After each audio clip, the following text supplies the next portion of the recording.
سارا کچھ کیا، لیکن اس طرح کا کام ہم نے کبھی نہیں کیا جو کہ ابھی جو موجودہ صورتحال پیدا ہوئی ہے اس ملک میں.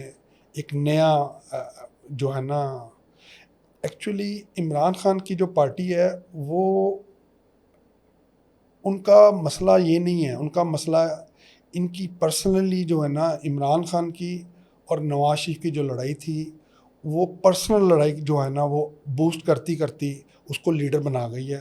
آپ کے مطابق عمران خان کو سیاست کا چسکا لگانے والے نواز شریف صاحب ہیں. بالکل نواز شریف ہے. آپ کو یہ نہیں پتا کہ میں نے خود اپنی آنکھوں سے میں نے عمران خان کو بولنگ کرواتے ہوئے اور نواز شریف کو بیٹ پکڑتے ہوئے یہ جمخانہ گراؤنڈ میں لاہور میں نے خود اپنی آنکھوں سے دیکھا ہے. میں اس کو بچہ تھا تو مجھے بڑا شوق تھا، تو میں نے خود دیکھا کہ عمران خان اس کو بولنگ کروا رہا تھا. تو کہنے کا مقصد یہ ہے کہ اس کو لیڈر بنانے والا نواز شریف ہے. تو اب یہ ہم بات واپس ہم آتے ہیں اپنے پوائنٹ پہ کہ آپ کے دور میں پیپلز پارٹی کے دور میں جو ایجیٹیشن تھی، بہت مارے کھائی ہیں، ٹک ٹکی پہ باندھ کے مارا گیا ہے، جیلیں بھگتی ہیں، بہت کچھ کیا ہے. مجھے ایک بات بتائیے گا، پیپلز پارٹی نے کبھی کیوں اداروں پہ حملہ نہیں کیا، اداروں کی اور ملک کی ناموس پہ حملہ نہیں کیا؟ دیکھیں بات یہ ہے کہ جب جنرل ضیاء الحق نے مارشل لا مسلط کر دیا اس ملک کے اندر، جو ضیاء الحق تھا وہ بھی ایک وقت میں ایک ڈکٹیٹر تھا بہت بڑا، اور اس نے بہت زیادہ آؤٹ آف وے جا کے عوام کے ساتھ، خاص طور پہ پیپلز پارٹی کے ورکروں کے ساتھ بہت ناروا سلوک ادا کیا ہے. لیکن اس کے باوجود ہم نے کبھی بھی یہ کوشش نہیں کی کہ ہم اس کا سر پھاڑ دیں گے، ہم اس کو مروا دیں گے یا ہم اس کے خلاف کچھ کریں گے. ہم نے جو پولیٹیکل تھا ایک پلیٹ فارم، اس کے مطابق ہی ہم نے اس کے خلاف ایجوکیشن بھی کیا ہے، ہم نے سڑکوں پہ بھی آئے ہیں، ہم نے مارے کھائی ہیں. ہم نے کبھی اسٹک اٹھا کے اس کو مارنے کی یا کسی پولیس والے کو مارنے کی کوشش نہیں کی ہے. جب بینظیر بھٹو شہید صاحبہ کو شہید کیا گیا تھا تو اس وقت میں وہ اپنی شہرت کے بام عروج پر تھیں، اور ان کا استقبال کرنے والے لاکھوں کروڑوں جیالے وہاں پہ موجود تھے. اس وقت میں بھی پیپلز پارٹی کے لوگوں نے جو ہے اپنے غم کا اظہار ملک کی املاک کو تباہ کر کے نہیں کیا تھا. تو کیا یہ سیاسی تربیت کی گئی تھی ان کے لیڈران کی طرف سے، یہ جیالے عقل مند ہیں؟ آپ کو کیا لگتا ہے یہ کریڈٹ کس کو دیں گے؟ اس کا کریڈٹ ذوالفقار علی بھٹو کو جاتا ہے. ذوالفقار علی بھٹو پہلے دن سے، اور آج بھی ہمارا ایک ہی پیٹرن ہے اور ہم اپنے پیٹرن پہ ہی کھڑے ہیں کہ جمہوریت بہترین انتظام ہے. اور آج آصف علی زرداری جو کہ صدر پاکستان ہے، ان کا بھی سینٹنس یہی ہے کہ ہم کسی بھی صورت میں کوئی ایسا کام نہیں کریں گے جس سے کہ جمہوریت خطرے میں ہو. آج بھی یہ کورا گھوٹ ہم لوگ پی رہے ہیں پیپلز پارٹی کے جیالے، جو کہ آپ سمجھتی ہیں یا نہیں سمجھتی کہ ایک عام جیالہ جو ہے وہ اس سیاست سے، اس پارٹی، یہ جو آج کی گورنمنٹ ہے اس سے مستفید نہیں ہو رہا، کی گورنمنٹ ہے، مستفید نہیں ہو رہا. ایک عام ورکر اس سسٹم سے خوش نہیں ہے. اچھا، ایک بات میں آپ سے پوچھنا چاہوں گی کہ ابھی نون لیگ کی جو گورنمنٹ کرنٹ چل رہی ہے، اوبویسلی اس سے پہلے پی ڈی ایم کی گورنمنٹ تھی، اس میں بھی آپ کی کولیبریشن تھی ان کے ساتھ، اور ابھی جو حالیہ گورنمنٹ چل رہی ہے اس میں بھی پیپلز پارٹی جو ہے وہ ان کی کولیبریشن پارٹنر ہے. اور آپ لوگوں نے جس طرح، جیسے ابھی حال ہی میں کل ہی بجٹ آیا ہے اور بہت ساری پالیسیز ہیں جس میں خاص طور پہ معاشی پالیسی ہے، اس میں پورے کا پورا ساتھ دے رہی ہے پیپلز پارٹی. یہ جو سارا بھی سینیریو چل رہا ہے، اس سینیریو کو آپ کس نظر سے دیکھتے ہیں؟ آپ کو لگتا ہے کہ اسی روڈ کے اوپر چلنا چاہیے پیپلز پارٹی، نون لیگ اور باقی تمام سیاسی پارٹیوں کو، یا آپ کو لگتا نہیں ہے کہ راستے علیحدہ کر لینے چاہیے؟ دیکھیں بات یہ ہے کہ ہم لوگ یہ چاہ رہے ہیں کہ کسی طریقے سے یہ سسٹم چل جائے، نہ کہ ہم کسی اور دوسری طرف چلے جائیں، یا کہ ہم ووٹ کو عزت دیتے دیتے، جو کہ عوام جو ہے وہ اب اس چیز کی متحمل نہیں ہو سکتی. معاملات جو ہیں بہت زیادہ سنگین ہو چکے ہیں اور ان کو خود نہیں سمجھ آتی. میں بات پہلے کی ہے کہ ان کو یہ خود نہیں پتا کہ ہم نے صبح ووٹ کو عزت دینی ہے. لیکن آپ کی بھی تو گورنمنٹ نا، آپ سارا الزام ان پہ کیسے لگا سکتے ہیں؟ نہیں، ہم گورنمنٹ میں ان کو کہہ سکتے ہیں الائی تو ہیں، لیکن اس میں ہم پارٹیسپیٹ نہیں ہیں، اس میں ہم لوگ کسی بھی شکل میں انوالو نہیں ہیں، کسی بھی اسٹرکچر میں ہم ان کو سپورٹ تو کرتے ہیں. لیکن اگر آپ یہ کہیں کہ ہم اور ایک عام جیالہ، ایک عام ورکر وہ کسی بھی جگہ پہ کھڑا نہیں ہے کسی بھی شکل میں. پریزیڈنٹ آپ کی پارٹی کے ہیں اور کوئی بھی بل جو ہوتا ہے یا کوئی بھی پالیسی وہ پریزیڈنٹ کے سائن کے بغیر امپلیمنٹ نہیں ہو سکتی. بالکل تو بالکل نون آپ کی لیگ کیسے کچھ بھی اپنی مرضی سے کر سکتی ہے؟ جب زرداری صاحب پاکستان سے باہر ہوتے ہیں تو موسٹلی جو بل ہے وہ آرڈیننس کے جو موجودہ بٹھایا جاتا ہے اس کا چیئرمین جو سینٹ کا چیئرمین ہے اس کو آگے کر کے تو اس طرح کے بل یہ لوگ ڈکلیئر کروا لیتے ہیں. اور یہ جو یعنی آپ کو لگتا ہے کہ پیپلز پارٹی کچھ بھی نہیں کری, ساری حکومت نون لیگ کی ہے؟ پیپلز پارٹی صرف اس حد تک چلنا چاہ رہی ہے کہ نہ کہ ملک میں مارشل لا لگ جائے, تو اس سے بہتر ہے کہ یہ ٹوٹی پھوٹی جو لنگڑی لولی یہ جو ہماری ڈیموکریسی ہے یہ بچ ہے. ہم لوگ یہ چاہ رہے ہیں, اس سے زیادہ ہمارا کوئی اس میں. ابھی یہ دیکھیں نا, یہ پنجاب کا جو گورنر ہے یہ کس جگہ ہے, یہ مطلب کہ اگر یہ اپنی مرضی سے ایک پرچہ بھی کٹوانا چاہے تو یہ نہیں کٹوا سکتا. اس کے لیے بھی اس کو اپروول جو لینی پڑتی ہے وہ جو پنجاب کا وزیر قانون ہے وہ اس سے کہنا پڑتا ہے یا پھر مریم سے کہنا پڑتا ہے. باقی صوبوں میں کیا قانون کوئی اور ہے؟ بالکل باقی صوبوں میں جو ہے جیسے اب سندھ میں ہے, سندھ میں پیپلز پارٹی جو ہے اپنے ورکرز کا بھی خیال رکھتی ہے اور بہت زیادہ جو ہے نا معاملات کو اچھے طریقے سے ہینڈل کر رہی ہے. اچھا, ایک بڑا کڑوا سوال کروں گی کہ ابھی آپ نے کہا کہ پیپلز پارٹی اپنے ورکر کا بڑا خیال رکھتی ہے, تو کراچی جو ہے وہ پچھلے 50-60 سال میں ڈوب گیا ہے. وہاں پہ انفراسٹرکچر تباہ و برباد ہو گیا, یوتھ کے لیے ایز سچ کچھ نہیں کیا گیا, اندرون سندھ کے لوگ جو ہیں ان کی ترقی کے لیے ایز سچ کچھ نہیں کیا گیا. تو ورکر کا کس طرح خیال رکھا جا رہا ہے کہ ان کی ترقی کے لیے کوئی کام نہیں کیا جا رہا؟ دیکھیں بات یہ ہے کہ سندھ میں بہت زیادہ کام ہوا ہے, اور اگر آپ اس کا ایک سینیریو نکالا جائے اور جب آپ کو پتہ چلے کہ آپ سندھ میں کتنا کام کیا ہے تو آپ اس کو اور پنجاب کو دیکھیں. ابھی جو ہمارا پنجاب کا جتنا بھی کام ہو رہا ہے وہ صرف گلی بتی ہو رہا ہے. اچھا, پوچھنا یہ چاہوں گی کہ پروگریس کا اگر موازنہ کیا جائے, کیونکہ پنجاب میں موسٹلی نون لیگ کی ہی حکومت رہی ہے اور سندھ میں ہمیشہ سے پیپلز پارٹی ہی کی حکومت رہی ہے, تو ذرا دونوں صوبوں کی اگر انفراسٹرکچر, ان کے پروگریس, ان کے جو پلانز اینڈ پروسیجرز ہیں ان کا موازنہ کریں تو آپ کی نظر میں دونوں صوبوں میں سے سب سے زیادہ جو ہے وہ انٹرنیشنلی جو سٹینڈرڈز ہیں ان کے مطابق کون زیادہ کام کر رہی ہے, کون سی گورنمنٹ زیادہ کام کر رہی ہے؟ اس کا جو آسان فارمولہ ہے وہ جو آپ کی بنتی ہے دنیا کی اقتصادی گروتھ کے حوالے سے جتنی بھی رپورٹس بنتی ہیں تو اس میں اگر آپ دیکھیں تو نمبر 1 پیپلز پارٹی وہاں پہ ایگزسٹ کرتی ہے. یہ جو ہے یہ تو مطلب کہ فارمولے ہیں, ان کو تو آج تک یہ نہیں پتہ چل سکا کہ ہم نے گندم کا ریٹ عوام کو کیا دینا ہے اور اس ذمہ دار کو کیا دینا ہے. آج ذمہ دار گندم دوسری دفعہ اس کی بوائی کرنے کے بعد بھی آج وہ رو رہا ہے, اس کو تو گندم کے پیسے نہیں مل رہے. ذرا اگر ایک چھوٹا سا انالیسس کیجیے گا, پی ٹی آئی, پیپلز پارٹی, نون لیگ, جے یو آئی اور جو دوسری پارٹیز ہیں, آپ کو کیا لگتا ہے کہ پاکستان کے لیے سب سے زیادہ کام کرنے والی یا سب سے زیادہ فائدہ مند جماعت کون سی رہی ہے؟ دیکھیں میں تو ڈیفینیٹلی اپنی پارٹی کو ہی ریکمینڈ کروں گا, اور میری پارٹی نے اس میں کوئی شک نہیں ہے.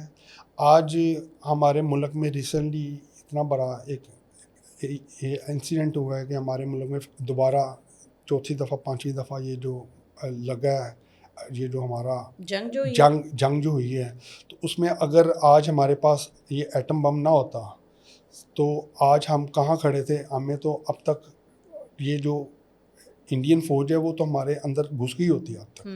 تو سب سے بڑا جو آج ایڈوانٹیج ہے یہ ذوالفقار علی بھٹو کا ہے. بھٹو نے کہا کہ ہم گھاس کھا لیں گے لیکن ہم کچھ بھی ہو ہم ایٹم بم بنائیں گے. اچھا, مجھے یہ بتائیے گا کہ آپ نے ایٹم بم کا کریڈٹ ہر کوئی لیتا ہے, نواز شریف صاحب بھی لیتے ہیں, پیپلز پارٹی بھی.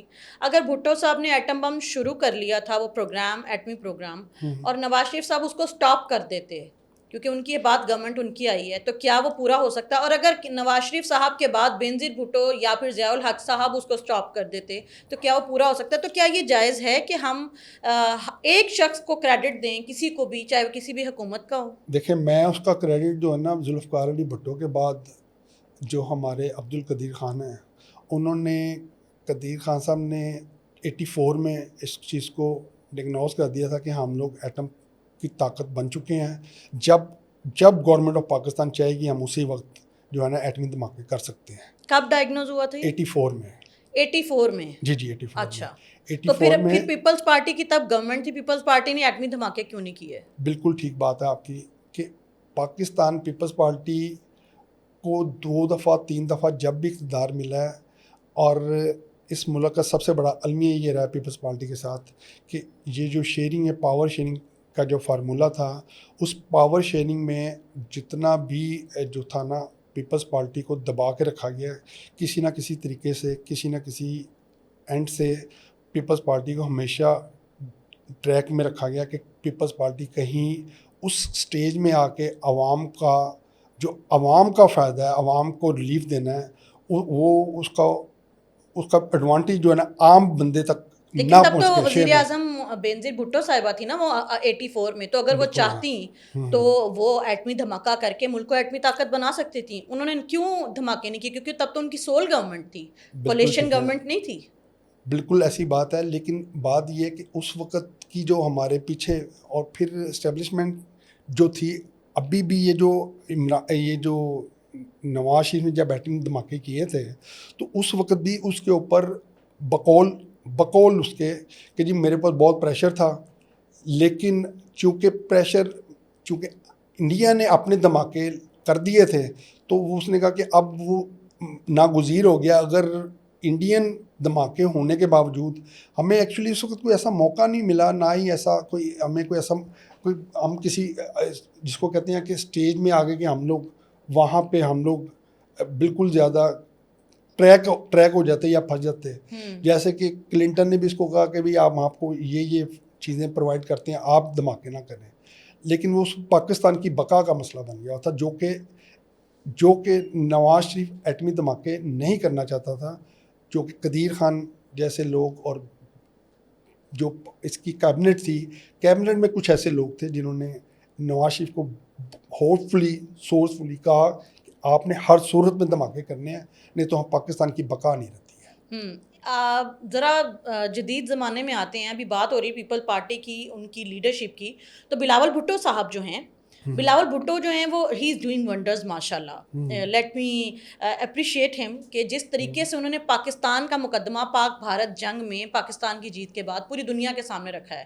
وہ جہاں جاتے ہیں آپ کی پوری کیبنٹ لے کے گئے ہیں، پیپلز پارٹی کی پوری ایک ڈیلیگیشن بھیجا گیا ہے جسے حکومت نے کہا ہے کہ بھئی آپ لے کے جائیں. تو یہ سب سے پہلے تو آپ اس موو کو بتائیں کہ نون لیگ نے اپنے لوگ بھیجنے کی بجائے بلاول بھٹو اور پیپلز پارٹی کے لوگوں کو بھیج کے جو بڑا پن دکھایا، اس کو آپ کس نظر سے دیکھتے ہیں؟ دوسری بات کہ بلاول بھٹو صاحب جب یو کے گئے ہیں، یو ایس اے گئے ہیں، یا جہاں یا پھر UN میں، یونائٹڈ نیشنز میں گئے ہیں، تو ان کو بہت وارم ویلکم ملا ہے. جو بھارتی ڈیلیگیشن ہے ان کو تو کوئی مل ہی نہیں رہا ہے. اور پھر تیسری اور آخری بات یہ بھی جاننا چاہوں گی کہ بلاول بھٹو صاحب جو ہیں انہوں نے کشمیر اور جو سکھوں کے اوپر ظلم و ستم کر رہے ہیں بھارت والے، اس کے اوپر بڑا سٹرانگ سٹانس لیا ہے. اس کو جگہ جگہ ڈیفرنٹ پلیٹ فارمز پہ اس کے حوالے سے بات کر رہے ہیں، اور جس کا جو ہے وہ فائدہ نظر بھی آ رہا ہے، لوگ اس کے اوپر بات کرنا شروع ہو گئے ہیں. ان 3 باتوں کے حوالے سے آپ کی کیا رائے ہے؟ دیکھیں جی، بات یہ ہے کہ اس وقت جو امریکہ کا صدر ہے اس نے برملا کہہ دیا کہ ہم سب سے پہلے سیز فائر آپ کریں. اس نے ریکویسٹ کی پاکستان سے، پاکستان نے اس کو کہا کہ ٹھیک ہے. اس نے کہا کہ ہم دونوں کے درمیان سب سے بڑا تنازع جو ہے کشمیر ہے، تو آپ کو میں جو ہے نا میں ثالثی کے لیے تیار ہوں، تو میری ثالثی میں آپ اس بات کو قبول کرتے ہیں. تو پاکستان نے کہا کہ آپ بسم اللہ کریں تو ہم آپ کے ساتھ ہیں، آپ اس ثالثی کو قبول کریں. آج تک پاکستان میں کشمیر کا مسئلہ اس واسطے حل نہیں ہو سکا کہ کوئی بھی ثالث بننے کو تیار ہی نہیں ہے، کیونکہ وہ لوگ کہتے ہیں کہ کشمیر ایشو ہے ہی نہیں. اب پہلی دفعہ امریکہ نے کھل کے کہہ دیا کہ جو پرابلم ہے ان دونوں کے درمیان وہ کشمیر ہے، تو اس کے لیے ہم ثالثی کے لیے اب تیار ہیں. اب مودی جو ہے، مودی بری طرح پھنس چکا ہے، اتنی بری طرح پھنس چکا ہے کہ اس کو پوری دنیا جو ہے نا اس کی جس کو ہم کہتے ہیں بلشٹ کر رہی ہے، تھو کر رہی ہے. وہ اس واسطے کر رہی ہے کہ جو معاملات ہیں نا اس وقت انڈیا اور پاکستان کے، وہ کہہ رہے ہیں کہ تم ہر اینڈ سے غلط ہو. اور جب کوئی بندہ ہر بندہ ڈکلیئر کر دیتا ہے کہ تم غلط ہو تو پھر اس کا ساتھ کوئی بندہ کوئی بے ایمانی ایماندار کا ساتھ دے سکتا ہے. چونکہ وہ خود بے ایمان ہے تو ہر بندہ اس کو پتہ ہے کہ وہ اس کی کریڈیبلٹی کیا ہے. مودی بیسیکلی طور پہ جہاں سے آیا ہے اور مطلب کہ اس نے جہاں سے گروتھ لی ہے اور جس ٹریک پہ وہ چل رہا ہے, عوام جو ہے وہ اس کی عوام اس کو لائک نہیں کر رہی. وہاں پہ جتنے اس وقت فسادات ہو رہے ہیں اور وہ جو انڈیا کا دوسرا بڑا ایشو ہے وہ جو سکھ ہیں وہ بھی اب جو ہے وہ خالصتان کو لانچ کرنے کے لیے اس کو کہنے کو تیار ہیں کہ جی ہم لوگ یہ خالصتان. منی پور جو ہے وہ بھی آزادی مانگ رہا ہے, کشمیر آزادی مانگ رہا ہے, خالصتان آزادی مانگ رہا ہے. اچھا بلاول بھٹو صاحب لاسٹ میں جی سوری میں آپ کی بات کو کاٹ رہا ہوں. اور بلاول بھٹو نے ثابت کیا ہے کہ جب وہ وزیر خارجہ بھی تھے تو انہوں نے ثابت کیا کہ وہ اس قابل ہیں کہ اس کو وزیر خارجہ بنایا جائے, اور انہوں نے اس چیز کا بھی اپنے منصب کے مطابق اس چیز کو جو ہے نا دنیا کو یہ باور بھی کروایا, اور انہوں نے دکھایا بھی ہے کہ ہم یہ کر سکتے ہیں اور کر کے دکھائیں گے بھی. لیڈرشپ اتنا سیریس, پوری دنیا اتنا سیریس کیوں لے رہی ہے بلاول کو؟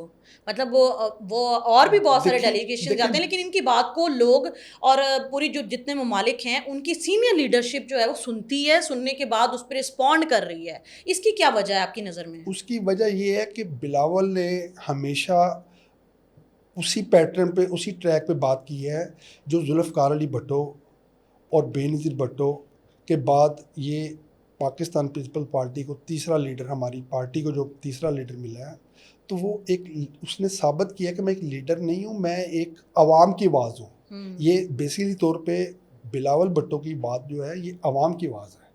جب جنرل ضیاء الحق نے مارشل لا لگایا تھا اس وقت 8 کروڑ عوام تھی ملک میں, آج 25 کروڑ عوام ہے. اب 3 گنا عوام بھر چکی ہے. آج بھٹو صاحب کو شہید ہوئے بھی تقریباً 50 سال گزر چکے ہیں. تو کہنے کا مقصد یہ ہے کہ پیپلز پارٹی بیسیکلی طور پہ اپنے ٹریک سے آج تک کسی بھی معاملے پہ ہٹی نہیں ہے, کیونکہ جو ترجمانی پیپلز پارٹی نے عوام کے لیے کی ہے ابھی بھی کر رہی ہے, وہ کبھی بھی نہ نواز شریف کر سکا ہے اور نہ ہی عمران خان بھی نہیں کر سکا. عمران خان ٹھیک ہے اپنی جگہ پہ اس کے معاملات ٹھیک ہیں, لیکن جو چیز بیسکلی طور پہ پیپلز پارٹی نے کسی بھی اینڈ پہ آپ چلے جائیں انہوں نے اپنے آپ کو پروف کیا کہ وہ بہترین لیڈرشپ ہے. صحیح سر, بہت شکریہ, آپ نے اپنا قیمتی وقت دیا. ناظرین جاتے جاتے یہ کہنا چاہوں گی کہ پاکستان ہمارا گھر ہے.